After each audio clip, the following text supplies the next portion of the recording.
this correctly. It looks like Ilene Fischer. Ilene Fischer.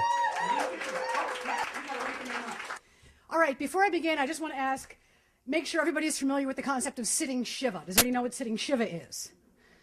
In the Jewish tradition, we bury our dead very soon after they die, and therefore we hold the wake. In other words, we eat like pigs afterwards rather than before. And the running joke is, of course, at the Shiva, there's eat what you want because there's one less person to judge you. Now, at my father's Shiva, there was a battle going on between my mother's money, there was none of that.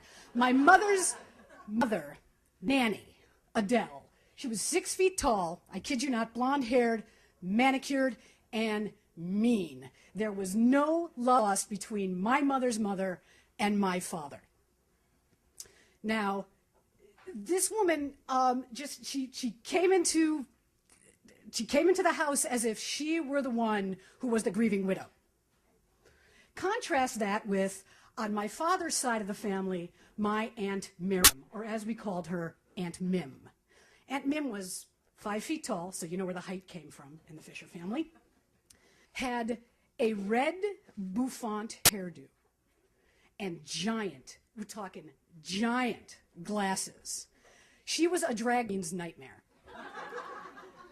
So you have Nanny and Aunt Mim. And Aunt Mim also had a slight shake, kind of like I'm having right now on the stage because I really didn't expect to open.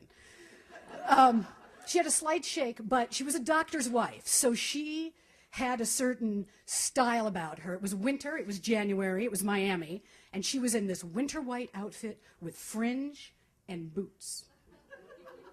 Now, dinner had come, as food will do at a Shiva, and Nanny, who of course was now the grieving mother-in-law, even though she thought my father was a jerk, had found a spot for herself at the dining room table with the chair that faces the wall, you know, the chair that no one sits in. She got herself in there, pulled the table to her so that she couldn't get out and so that she could be served by my mother, the grieving widow. Now, there's a company called Tabachniks, which makes a lot of sort of Jewish comfort food, blintzes, chicken soup, that sort of thing. We were in Miami, New York, Tabachniks, it's bound to happen. The food shows up at the table. Nanny's drilled in there, she's ready, she looks at the food, she goes, "Oh, I hope this isn't from Tabachniks, because I hate Tabachniks." And my Aunt Mim, from over in the living room in her glasses and hair and fringe and boots, just looked at her and said, "Well, my dear, it looks as if you'll be out this evening."